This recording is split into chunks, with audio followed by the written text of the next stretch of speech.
உங்களுடைய நெருங்கிய நண்பரான முதல்வர் மு.க.ஸ்டாலின் அவர்களை சமீபத்தில் சந்திச்சிங்களா? என்னுடைய 60வது பிறந்த தினம்னு அதை 60வது கல்யாணம், இந்த சஷ்டியப்த பூர்த்தி என்று கொண்டாடுவோம். அதற்காக நான் சந்தித்தேன். ஓராண்டுக்கு மேலாகிவிட்டது. ஆனால் அவருடைய உதவியாளரிடம் என்னுடைய கருத்துக்கள் ஒன்று ரெண்டை சில நேரங்களில் அவரிடம் தெரிவிப்பதுண்டு. பொது பிரச்சனைகளை, அதே போல் ஆளுங்கட்சியில் இருக்கக்கூடிய என்னுடைய நண்பர்கள் வாயிலாக ஒன்று ரெண்டு செய்திகளை கூறுவதுண்டு. நான் தொலைக்காட்சியில் மிக பல நேரங்களில் அல்லது சில நேரங்களில் இந்த அரசை நான் விமர்சிக்கக்கூடியவனாக இருந்தாலும் கூட முதலமைச்சர் அவர்கள் அந்த கருத்துக்கெல்லாம் ஒரு மதிப்பளித்திருக்கிறார்.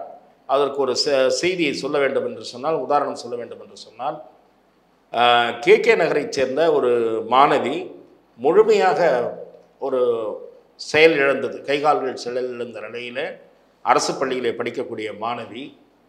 அவர் தனியார் மருத்துவமனையில் சிகிச்சை பெற்று அவருடைய தந்தை வறுமையான நிலை இருந்தும் கூட முழுமையாக செலவு செய்து பார்த்துவிட்டு ஒரு ஸ்டேஜுக்கு மேல் செலவு செய்ய முடியவில்லை என்று வீட்டுக்கு கூட்டு வந்து தான் பார்த்து கொண்டிருந்தார்கள். பொது தேர்வு எழுதுவதற்கு அவரை வண்டியிலே அழைச்சிட்டு போனது, படுத்த நிலையிலே இதையெல்லாம் செய்தி வந்தது. இந்த செய்தியை பற்றி டைம்ஸ் ஆஃப் இந்தியா பத்திரிகை முதல் பக்கத்திலே வெளியிட்டிருந்தது.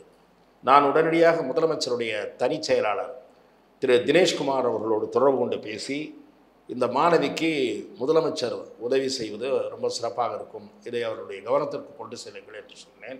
அன்றைய தினம் மாலையே தமிழக அரசு அந்த மாணவியினுடைய உயர் சிகிச்சைக்கும் உயர் கல்வி செலவுக்கும் பொறுப்பேற்றுக் கொள்ளும் என்று முதலமைச்சர் அறிவித்த அந்த செய்தியை நான் பார்த்தேன்.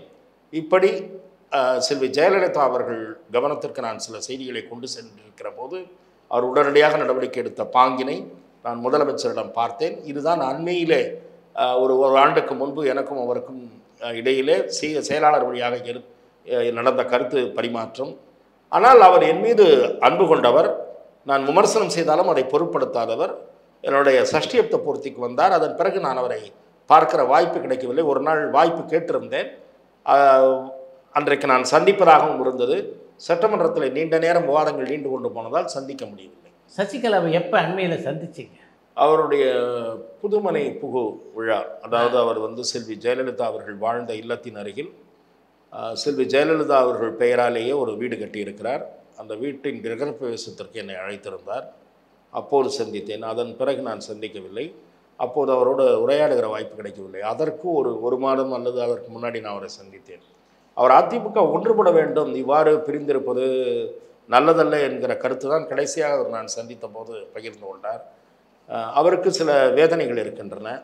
அவரை பொருட்படுத்தாத மாதிரி அல்லது அவராலெல்லாம் ஒன்றும் செய்ய முடியாது என்கிற மாதிரியான கருத்தோடு இவர்களெல்லாம் பேசுவது, பொதுவாக ஒரு நன்றி மறந்தவர்களாக இருக்கிறார்கள் என்கிற வருத்தம் அவருக்கு இருக்கிறது. அதிமுக ஒன்றுபடுவது தான் அதன் எதிர்காலத்துக்கு நல்லது என்று அவர் கருதுகிறார். இதுதான் நான் அவரோடு கருத்து பரிமாற்றம் செய்த போது அவரிடத்திலிருந்து நான் தெரிந்து கொண்டது. பொதுவாக வெளியில் ஒரு கருத்து என்ன இருக்குன்னா, அண்ணாமலைக்கு தமிழ்நாடு பாரதிய ஜனதா கட்சிக்குள்ளேயே சின்ன சின்ன கருத்து வேறுபாடுகள் இருக்குது அப்படின்னு. அந்த நிலைமை இருக்கிறதா நினைக்கிறீங்களா? நிச்சயமாக ஒரு இளைஞர் ஒரு பெரிய வலிமையான சக்தியாக அவரை முன்னிலைப்படுத்தி மீடியா ஒரு நடக்கிறது, விவாதம் நடக்கிறது மீடியாவில் என்கிற போது பல காலம் இந்த இயக்கத்தில் இருந்தவர்கள் ஒரு சிலரிடையே, எல்லோரிடையே என்று நான் சொல்ல மாட்டேன், ஒரு வருத்தங்கள் இருக்கலாம். தங்கள் காலத்தில் இவ்வளோ ஒரு அட்டென்ஷன் இல்லை, இப்போது தங்களுக்கு அந்த அட்டென்ஷன் குறைந்திருக்கிறது என்கிற வருத்தங்கள் இருக்கலாம். ஆனால் பாரதிய ஜனதா கட்சியினுடைய அகில இந்திய தலைமை திரு அண்ணாமலை அவர்களை முழுமையாக ஆதரிக்கிறது, அவருக்கு பின்னாலே இருக்கிறது. இந்த தேர்தலிலே கூட அண்ணாமலை அவர்கள் தமிழகம் முழுவதும் சென்று பிரச்சாரம் செய்திருந்தால் அதுதான் கட்சிக்கு கூடுதலாக பலம் சேர்த்திருக்கும் என்பது என் போன்ற சில ஊடகவியலாளர்கள், அரசியல் விமர்சகர்களுடைய பார்வை. ஆனால் கட்சி மேலிடம் அவரை நிறுத்துவது என்று முடிவெடுத்தது. அது ஒரு ஸ்ட்ராட்டஜிக்கல், அவர்கள் அப்படி நினைத்திருக்கலாம், அது ஒரு ஸ்ட்ராட்டஜி என்று நினைத்திருக்கலாம். ஏனென்றால் முக்கியமானவர்களை எல்லாம் வேட்பாளராக்கிவிட்டது. டாக்டர் தமிழிசை வேட்பாளர், எல் முருகன் வேட்பாளர், இப்படி எல்லாரையும் வேட்பாளராக்கிவிட்டது. அது அவர்களுடைய ஸ்ட்ராட்டஜியாக இருந்திருக்கலாம். ஆகவே அவர் ஒருவேளை வெற்றி வாய்ப்பை பெறாவிட்டாலும் கூட, ஒருவேளை அவர் வெற்றி வாய்ப்பை பெறவில்லை என்றாலும் கூட, he will continue as state president என்று தான் நான் நினைக்கிறேன். 2026 தேர்தலில் பாரதிய ஜனதா இங்கே தனித்து போட்டியிடுவது என்கிற நிலையை, அந்த சிந்தனை பாஜகவுக்கு இருக்குமானால் அண்ணாமலை நீடிப்பார். 2026 தேர்தலை பொறுத்த வரைக்கும் தமிழ்நாட்டினுடைய அரசியல் களம் மிகுந்த சூடு பிடித்ததாக இருக்கும்னு நினைக்கிறேன். ஏன்னா 2026 விஜயம் வந்து களத்தில் குதிக்க இருக்காரு. நீங்கள் பொதுவாக விஜயனுடைய அரசியல் பிரவேசத்தை எப்படி பார்க்குறீங்க? நடிகர் விஜய் அவர்கள் பெரும் இளைஞர்களை ரசிகர்களாக கொண்டிருப்பவர், பெருவாரியான இளைஞர்களை ரசிகர்களாக கொண்டிருக்கக்கூடிய ஒரு முன்னணி நட்சத்திரம். சூப்பர் ஸ்டார் ரஜினிகாந்த் அவர்கள் இப்போதும் அவர்தான் நம்பர் 1 சூப்பர் ஸ்டார். திரைத்துறையைச் சேர்ந்த உங்களிடத்திலே நான் அதை சொல்ல வேண்டியதில்லை. இருந்தாலும் கூட விஜய் என்பவர் இன்றைக்கு மார்க்கெட்டில் ஒரு உச்ச நடிகராக இருப்பவர். அவருக்கென்று அவருடைய ரசிகர்கள் என்பவர்கள் பெருவாரியாக இளைஞர்கள். இன்றைக்கு அவர்கள் வெவ்வேறு கட்சியில் இருந்தாலும் விஜய் அரசியலுக்கு வரப்போகிறார் என்றவுடன் அவர்கள் ஒன்று படுவார்கள், அதில் எந்த மாற்றமும் இல்லை. ஆனால் தமிழகத்திலே வந்து அரசியல் தேர்தல் களத்திலே வந்து ஒரு புதிய பல விஷயங்களை கவனிக்க வேண்டியிருக்கும். கட்சி மெயின், அதற்கு ஒரு கட்டமைப்பு, அவருடைய மன்றத்தை அவர் கட்டமைத்து மாற்ற வேண்டும். புரட்சித் தலைவர் எம்ஜிஆருடைய வெற்றிக்கு எம்ஜிஆர் ரசிகர் மன்றங்கள் ஒரு பெரிய காரணம் என்பதை அவரோடு புரட்சித் தலைவரோடு பழகுகிற வாய்ப்பை பெற்ற உங்களை போன்றவர்களுக்கு நான் சொல்ல வேண்டியதில்லை. ஆகவே இந்த ரசிகர் மன்றத்தை அரசியல் கட்சியாக மாற்றி அவர்களுக்கு அரசியல் பயிற்சி தேவை. தமிழகம் முழுவதும் ஆயிரக்கணக்கான பல்லாயிரக்கணக்கான ஓட்டுச்சாவடிகளுக்கான முகவர்கள், ஒரு பூத்துக்கு 5 பேராவது குறைந்தது, அவர்களை தயார்படுத்த வேண்டும். அவர்களுக்கு அரசியல் பயிற்சி தேவை. அத்தகைய பயிற்சிக்கெல்லாம் அவர் எப்போது ஆரம்பிக்க போகிறார், அவர் அரசியல் ரீதியாக யார் யாரை பக்கத்தில் வைத்துக் கொள்ளப் போகிறார். நான் புஷி ஆனந்த் என்பவரை பற்றி எனக்கு தெரியாது, ஆனால் அவருக்கு அரசியலில் என்ன அனுபவம் இருக்கிறது.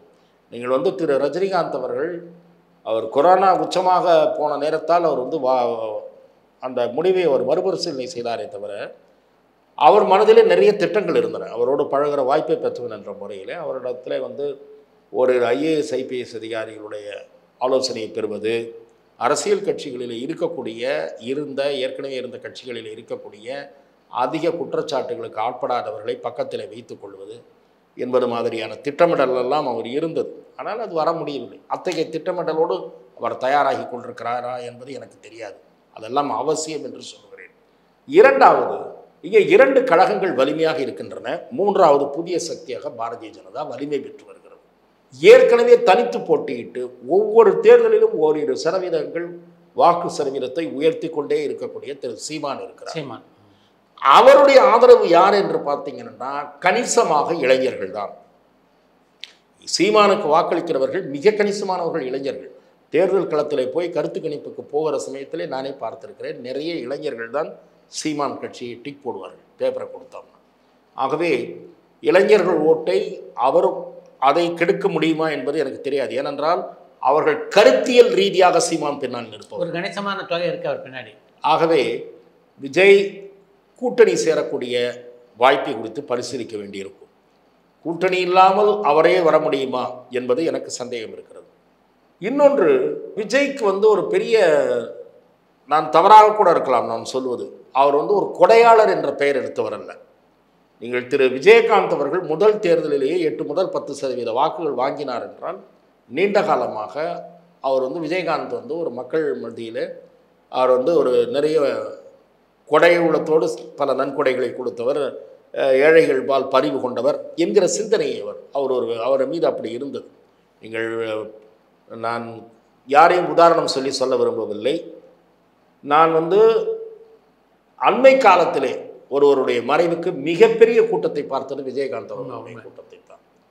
அதற்கு கட்சி வேதம் கடந்து யாரோ சம்மந்தப்படாத பொதுமக்கள், தாய்மார்கள் திரண்டு வந்து அஞ்சலி செலுத்தினார்கள். சார், அந்த வழியாக போகிறது என்றால் ரோடோரம் நின்று வேடிக்கை பார்ப்பதல்ல, நேரே போய் அஞ்சலி செலுத்துவது, வரிசை நின்று அஞ்சலி செலுத்துவது. என்ன காரணம்னா, ஒரு நல்ல மனுஷன் போயிட்டாரு, அவருக்கு நம்ம லாஸ்ட் ரெஸ்பெக்ட்ஸை பண்ணணும்னு. அந்த மாதிரி அதுக்கு காரணம் என்னன்னா, விஜயகாந்த் அடிப்படையில் கொடுக்கக்கூடியவர், இரக்க சிந்தனை உள்ளவர், அன்பர். அந்த மாதிரியான ஒரு பிம்பம் திரு விஜய்க்கு இருப்பதாக நான் அறியவில்லை. அது ஒருவேளை என்னுடைய பிழையாக கூட இருக்கலாம். ஆனால் விஜய் அவர்கள் அரசியல் ரீதியாக இயங்க தொடங்க வேண்டும் மிக விரைவாக. இதுவரை அவருடைய பல பிரச்சனைகளில் அவருடைய கருத்து என்ன மக்களுக்கு தெரியாது. நீ வலதுசாரியா, இடதுசாரியா, அல்லது என்ன, நீ ஆட்சியாளர்களை நீ படத்தில் கண்டிச்சிருக்க, நீங்கள் பல புரட்சிகளை பண்ணியிருக்கீங்க, பைப்புள்ள மக்கள்லாம் உட்காந்து புரட்சி பண்ணியிருக்காங்க, அதெல்லாம் பண்ணியிருக்காங்க. நிஜத்தில் என்ன, அது மக்களுக்கு அடுத்த ஓராண்டில் தெரிய வேண்டும். ஆகவே சரியான திசையில் அவர் வழி நடத்தப்பட வேண்டும். இரண்டாவது, விஜயகாந்த் அவ்வளவு நல்ல பேர் இருந்து நல்ல பிம்பம் இருந்து மதுரையில் லட்சக்கணக்கான கூட்டம் சார். அவருடைய முதல் கூட்டத்தில் பணம் கொடுத்து கூட்டப்பட்ட கூட்டம். ஆமாம். புரட்சித் தலைவர் எம்ஜிஆர் அவர்களுடைய மதுரையில் நடந்த கூட்டத்திற்கு எவ்வளோ கூட்டம் வந்ததோ கிட்டத்தட்ட அதற்கு நிகரான கூட்டம் புரட்சி கலைஞர் விஜயகாந்த் அவர்களுக்கு வந்தது. இவரும் மாநாடு போட போகிறார், நல்ல கூட்டம் வரலாம். ஆகவே அரசியல் ரீதியான பயிற்சி தேவை. அப்படிப்பட்ட செல்வாக்கு இருந்த விஜயகாந்த் வாங்கிய ஓட்டு 8 முதல் 10% தான் முதல் தேர்தலில். அடுத்த தேர்தலில் அதே தான் 10% வந்தது. அப்புறம் அவர் கூட்டணி அரசியலுக்கு போயிட்டார். ஆகவே சரியான வியூகம் வகுத்து ஒருவேளை அவர் சீமானோடு இணைந்து செயல்பட்டால் இன்னும் வாக்கு சதவீதம் மேலே வரலாம். இல்லைன்னா ஒரு 10%, 8% மேலே 10% மேலே திடீர்னு ஒரு கட்சி ஆரம்பித்த உடனே ஒரு 25%, 30% வாங்கக்கூடிய அளவுக்கு வரும்னு நான் நினைக்கல. புரட்சித் தலைவர் எம்ஜிஆருக்கு 5 ஆண்டுகள் தேவைப்பட்டது. 72ஆம் ஆண்டு அவர் கட்சி ஆரம்பித்து முதல்ல திண்டுக்கல் தேர்தலில் அது வெளிப்பட்டது. எம்ஜிஆர் என்பவர் ஒரு அலட்சியப்படுத்த முடியாத சக்தி என்பது திண்டுக்கல் நாடாளுமன்ற தொகுதி இடைத்தேர்தலில் மாயத்தேவர் வெற்றியினுடைய வெளிப்பட்டது. அப்போ திமுக சர்வ வல்லமை பொருத்திய கட்சி. காங்கிரஸ் இருந்தது. பெருந்தலைவர் காமராஜ் இருந்தார். காமராஜ் அவர்கள் தான் எம்ஜிஆர் அவர்களுடைய எழுச்சியை சரியாக கணித்தவர். ஆகவே கண்ணதாசன் கணித்தார். கண்ணதாசன் அவர்கள் எங்களுடைய ஒரு துக்ளக் ஆசிரியர் சோ அவர்களிடம் சொன்னார், இன்றைக்கு ஒரு முக்கியமான முடிவை கருணாநிதி எடுக்க போகிறார் என்று. என்ன என்று கேட்டபோது 2 பேரும் ரொம்ப க்ளோஸ் ஃப்ரெண்ட்ஸ். முதல்ல சொல்லலையா, சாயந்தரம் பேப்பரை பாருங்கள் கவிஞர் சொல்லுங்கள் அப்படின்னு அவர் கேட்ட பிறகு கருணாநிதி எம்ஜிஆரை நீக்க போகிறார் அப்படின்னு சொல்லி, அப்புறம் அது ஒரு பெரிய தவறான முடிவு என்று இருவரும். எதற்காக சொல்லுகிறேன் என்றால், அதேபோல் பெருந்தலைவர் காமராஜும் சரியாக கணித்தார். கருணாநிதி பின்னால் போயிட்டு இருந்தாங்க, இப்போ எம்ஜிஆர் பின்னாடி போகிறாங்க. ஆகவே அந்த எழுச்சி அந்த திண்டுக்கல்லில் வெளிப்பட்டாலும் கூட 77 தான் அவர் ஆட்சி அமைக்கக்கூடிய, அது வரைக்கும் அவர் பண்ண ட்ராவல் அதெல்லாம் இருக்குது. அப்படி மாபெரும் மக்கள் தலைவர் அவர் விஜயகாந்தை விட ஒரு கொடையாளியாக பார்க்கப்பட்டவர் மக்கள் மத்தியில்.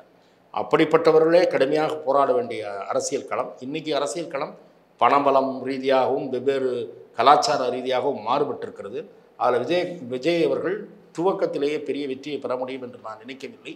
சரியான அரசியல் முடிவுகளை எடுத்து பயணித்தால் அது மக்கள் என்ன செய்ய போகிறார்கள் என்பதை பொறுத்திருந்து பார்க்க வேண்டும். ஏனென்றால் ஒரு பக்கம் உதயநிதி ப்ரமோட் செய்கிற இது நடந்து கொண்டிருக்கும், இன்னொரு பக்கம் அதிமுக மீண்டும் எழுச்சி பெற வேண்டும் என்பதற்கான பாதையை வகுத்து கொள்ளப் போகிறதா என்பதை நாம் பார்க்க போகிறோம். மூன்றாவதாக பாஜக இங்கே ஒரு வலிமை பெற்று வருகிற சக்தியாகி கொண்டிருக்கிறது. நாலாவதாக அவர் களத்துக்கு வருகிறார். அவர் என்ன நிலை எடுக்கப் போகிறார் என்பதை நாம் பொறுத்திருந்து பார்த்து தான் அவருடைய வளர்ச்சியை கணிக்க முடியும். விஜயனுடைய தமிழக வெற்றி கழகமும் சீமானுடைய நாம் தமிழர் கட்சியும் இணைந்து அடுத்த சட்டமன்ற தேர்தலை சந்திப்பதற்கான வாய்ப்புகள் இருக்கிறதாக பலர் விமர்சிக்கிறாங்க. அதை பற்றி நீங்கள் என்ன நினைக்கிறீங்க? நிச்சயமாக அது வலிமையான ஒரு அணியாகத்தான் இருக்கும். ஆனாலும் கூட அது வெற்றிக்கு போதுமா என்பதில் எனக்கு சந்தேகம் இருக்கிறது. அது வலிமையான அணியாக பார்க்கப்படும். விஜய் தான் லீடர் என்று ஏற்க வேண்டும் என்று விஜய் நிச்சயமாக எதிர்பார்ப்பார். சீமான் அதற்கு உடன்பட்டு போவாரா என்பதைத்தான் நாம் யோசிக்க வேண்டும். சீமான் ஆனால் ஒரு தீவிரமான அரசியல் புரிதல் உள்ளவர். பல்வேறு பிரச்சனைகளில் அவரோடு நான் மாறுபடலாம். சீமானுடைய கருத்துக்களில் பலவற்றில் எனக்கு உடன்பாடு இல்லை. தமிழ் தேசிய அரசியலோ பல ஈழப் பிரச்சனையில் அவருடைய நிலையிலோ வெவ்வேறு விஷயங்களில் எனக்கு உடன்பாடு இல்லை. ஆனால் அவருக்கு அரசியல் நிலைப்பாடு என்று பல விஷயங்களில் நிலைப்பாடுகள் உள்ளன. விஜய்க்கு அப்படி இருக்கிறதா என்பதை நாம் பார்க்க வேண்டும். அப்படி இல்லாத அல்லது புதிதாக ஒருவருடைய தலைமையை சீமான் ஏற்றுக்கொள்கிறாரா என்பதை பார்க்க வேண்டும். அதை பொறுத்து தான் இருக்கிறது.